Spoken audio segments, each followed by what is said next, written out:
wanakula zaidi, hawaproduce, tunawasomesha, wako shuleni, na wanao produce katika nchi ni wachache sana kuliko wanaokula. Ukijumlisha na wazee, tuna mzigo mkubwa sana. Kwa hiyo kwa utaratibu wa budget tulionao hapa, there is no way kama tunaweza tukafanya maendeleo. It will take ages kubadilisha taifa hili kama tunaendelea na ngonjera za namna hii na kuruhusu akili ndogo itawale akili kubwa. Watu wenye akili kubwa wanaweka akili zao mfukoni kwa sababu ya ushabiki wa kivyama, badala ya kukaa tukadiscuss tukatoa matatizo yetu hapa. Sasa kama wanao consume ni wengi na wanao produce ni wachache, maana yake nini? Tutaendelea kuomba hela nje na kukopa hela nje ili tuwalishe, kwa sababu ni wajibu wa serikali kusomesha watoto, ni wajibu wa serikali kuhakikisha watoto wanavaa, wa taifa kuhakikisha watoto wanavaa, wanasoma shule nzuri, lakini mpango mzima wa uchumi uko kimya, hauzungumzi. Hapa watu wasome, watu ambao tuko 350 taifa limetuamini tukae hapa, tunatakiwa tujihoji. Ndio maana nimesema problems cannot be solved by the same level of thinking that created them. You guys you're tired. Kwa sababu hamuwezi kutatua matatizo haya, mmetuweka kwenye mesi nyinyi wenyewe. Ni lazima akili ya juu zaidi iweze kutatua. Ni principle hii, yani hauwezi kubadilisha. It's a principle. Hiyo ni mwana mahesabu. Na nikiunganisha insanity is keep doing the same thing in the same way and expecting different results. And this is what we are doing. Tunafanya hayo kila mwaka, budget ya namna hiyo hiyo. Ukienda kwenye elimu ni matatizo, ukienda kwenye kilimo ni matatizo, ukienda kwenye afya ni matatizo, mwaka baada ya mwaka ni matatizo yale yale. Why can't we think a little bit more? Why can't we stretch our brain a little bit more?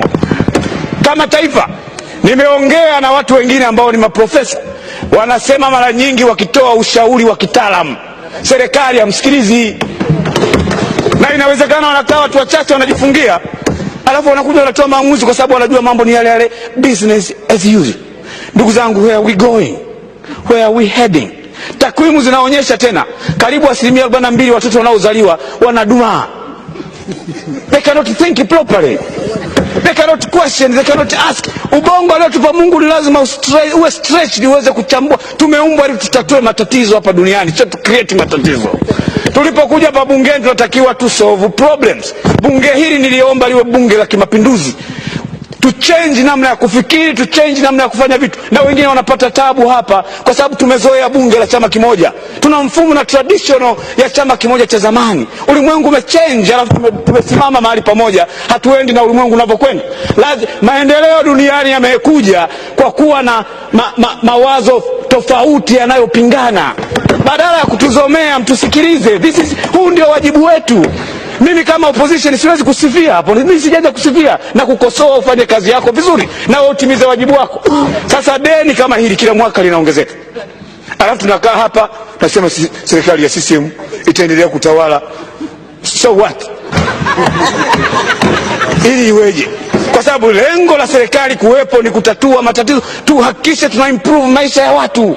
Lakini watu kwa sababu wanalinda vyeo, na mmoja amesema, mchungaji, au nitasema tu hata kama mtasema mtanitoa nje ya bunge, kama ukweli unakosewa au speak out.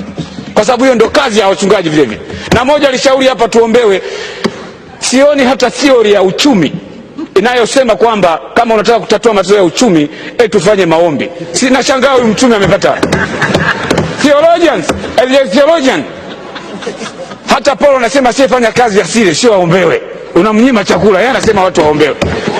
Mimi kama mchungaji tunaombea wazinzi, wanaofumaniwa na wake za watu ndio tunawaombea. Mimi kama mchungaji tunaombea wenye mapepo. Hii ni principle tuna apply. Una consumers wengi, producers wachache, maana yake you have to produce more. Tafuta njia za kuproduce zaidi. We don't pray this. You don't have to pray for this. Alafu tunakaa hapa tumezalisha taifa la watu waoga, wanafiki, wanajipendekeza. Mbunge mzima mpaka mimi sijaja hapa kwa sijapewa favor. Wananchi wa Iringa wamenichagua, wananiamini na najua wananiunga mkono, wananisikiliza. Sasa sihitaji kujipendekeza kueleza ukweli. As a nation tuko kwenye matatizo. We have to address these problems. Sio tunakuja hapa tunaweka ngonjera maneno ya kanga alafu watu mnawapigia makofi. Tunalipeleka wapi taifa hili hapa?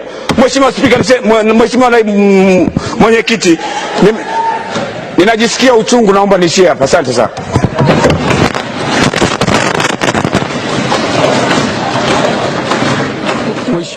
I've known the president of the ANC longer than many of you, and he has known me when I was very young. Under no circumstances will he ever be threatened by me, or can he feel that his life is under threat because Julius is next to him. The president himself said when he was playing golf the following day that he never felt intimidated, neither was he scared when he was in this parliament. So who are you saying? What are you saying?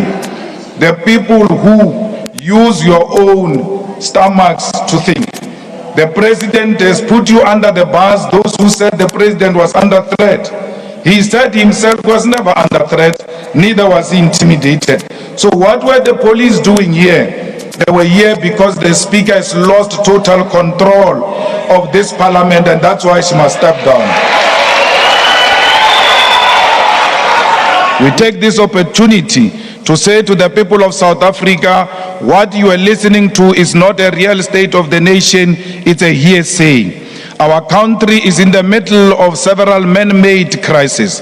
The man who's currently at the center of South Africa's crisis is a full-time businessman, animals trader, possibly a puppet of both the domestic and global capitalist interest, who has said that the job of president for him is a part-time job, Mr. Cyril Ramaphosa. In the middle of joblessness, and many crises that define South Africa, we have high levels of crime which are perpetuated by the fact that we have an incapable and unwilling police minister who has always shown up after the crimes and only pose for cameras.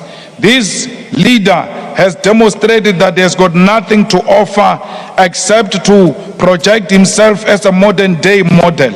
He is indeed a certified fool without any alternative to reducing crime in South Africa. Now you have established Minister of Electricity. We hope to see Minister of Trains. We hope to see Minister of Flights. We hope to see Minister of Dinan. We hope to see Minister of Potholes. We hope to see Minister of GBV. Because the reality is that, Mr. President, nothing is working under you. You are a man on top and doing nothing. And that is very irresponsible of a man to be on top and do nothing. If you agree that Eskom has failed to discharge its responsibility, Eskom has always had a minister, and that is a minister of public enterprise. And if we need a separate minister, it means that minister has failed. Why are you so scared to remove an incompetent minister who has failed and collapsed everything in the state-owned, under a state-owned enterprise? On to East Africa now. In a controversial move, Uganda's parliament on Tuesday passed an anti-gay legislation which proposes tough new penalties for same-sex relationships. Supporters of the new law say it is needed to punish a broader array of LGBTQ activities, which they say threaten traditional values in the conservative and religious East African nation. In our country, we will have our morals. We will protect our children. And we are making this law. We are making this law for ourselves. We are making this law for our children. We are making this law for the children of our children. This country will stand firm. And once it passed, I can tell you, Madam Speaker, we are going to reinforce the law enforcement officers to make sure that homosexuals have no space in Uganda. Now, according to the law, violations under the law draw steep penalties, including death for so-called aggravated homosexuality and life in prison for gay sex. It also criminalizes the promotion of homosexuality and abetting and conspiring to engage in same-sex relationships. The bill will next go to the president, who can choose to use his veto or sign it into law. Uganda is notorious for intolerance of homosexuality, which was criminalized under colonial-era laws. The bill marks the latest in a string of setbacks for LGBTQ plus rights in Africa, where homosexuality is illegal in most countries. South Africa is an outlier on the continent, as LGBTQ rights are enshrined in its constitution. Nevertheless, violence against queer people is still rife in the country. In Kenya and Tanzania, gay sex remains a crime under colonial-era laws and with penalties including prison terms of up to 14 years. Last month, the Kenyan government intensified its restrictions on imported books with LGBTQ themes after public outcry. Kenyan President William Ruto declared that same-sex marriages could happen in other countries but not in Kenya. He says homosexuality was a Western imported factor that Kenya's customs, traditions, Christianity and Islam cannot allow. In Ghana, security forces raided and shut down the office of an LGBTQ rights group in the capital Accra after politicians and religious leaders called for its closure. They later advocated for anti-gay laws to be passed in parliament last year as fears gripped the LGBTQ community.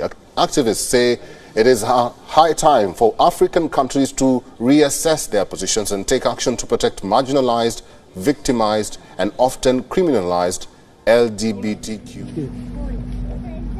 Come.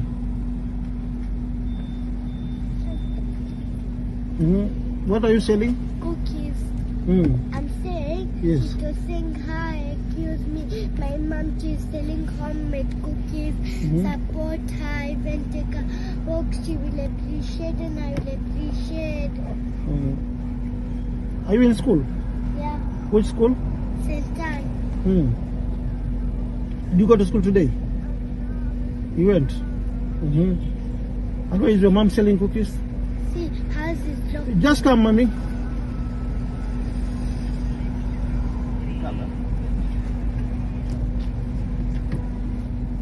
And where is your husband? It's not Mombasa. Where, Mombasa? Kibokoni Old Town. Where do you stay? Thika Road. Thika Road where? Kawa West. And where is St. Anne School? It's just there in Thika Road. By why are you out of this in the cold? It's very late now. It's past 9 almost. 9 p.m. What are you doing with the baby outside and it's cold? I know my brother, I know even she's going in the school, the time she's coming out of school. You're in which class, baby? PP2. Huh? PP2. PP2. She's your only daughter? 4. 4 of them. And you have another one there at the back. Where? Umebeba mtoto mwingine hapo nyuma?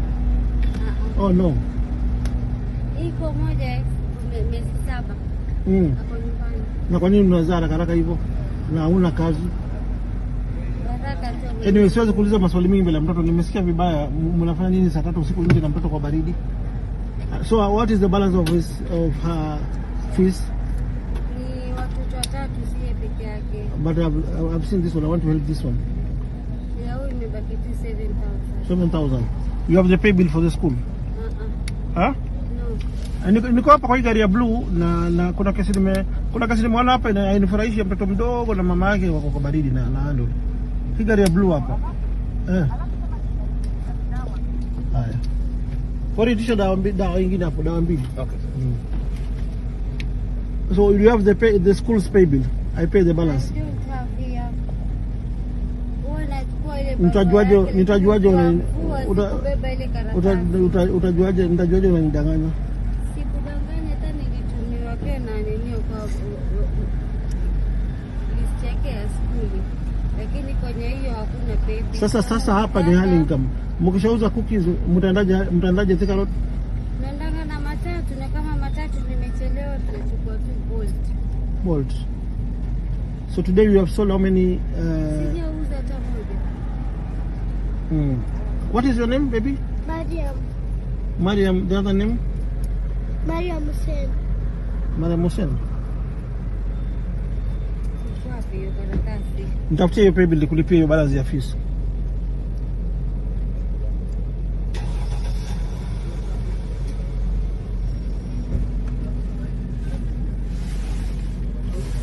Hapa hawajaweka pay bill. Mpaka niende niwaambiwe nipatia pay bill. Oh, Mariam, your name is Mariam Azim, eh? Yeah. Naka rete.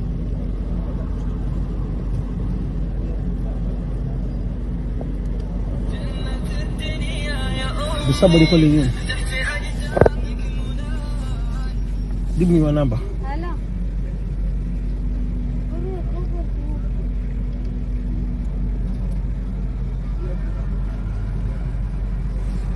You have your mom's number? You have your mom's number? No. Nipatie namba yako mami. Sijui kwa kichwa, labda ni flash. Flash yangu.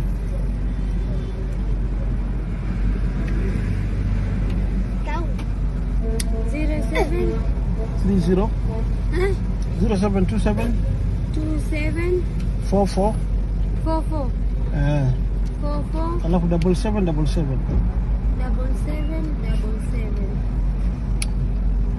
77 0727 ya call.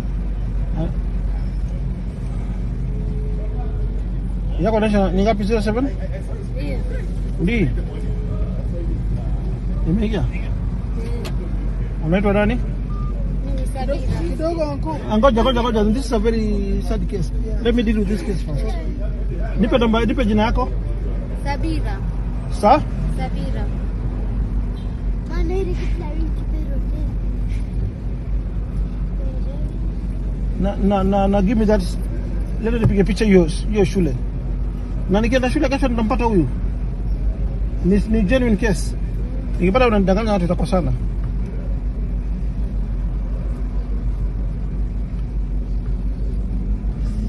Bosi, hii kesi imenigusa. Wanajua huyu wanakaa katika road hawa. Anauza cookies and raise school fees. Nimesikia vibaya. Nani wasaidie hii kesi?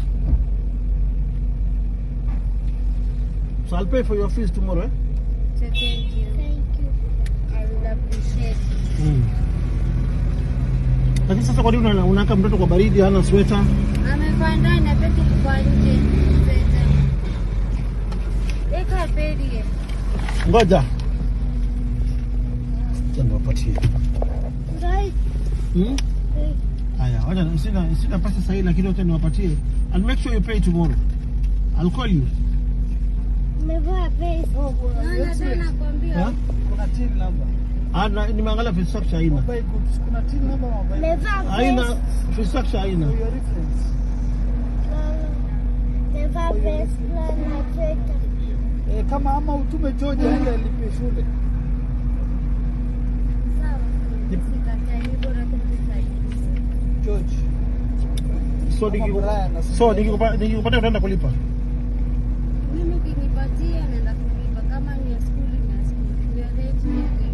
Lakini kama ndugu zangu wananishuku unaweza tu kutia mchana karibu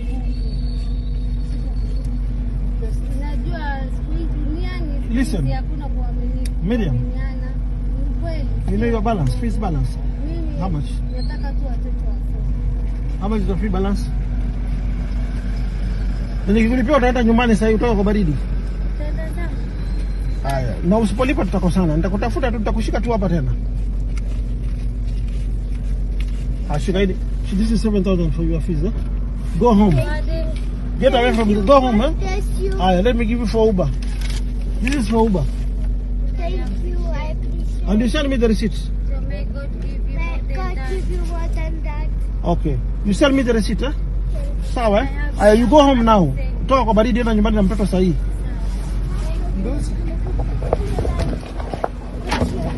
You go home wewe. Toa mtoto kwa baridi.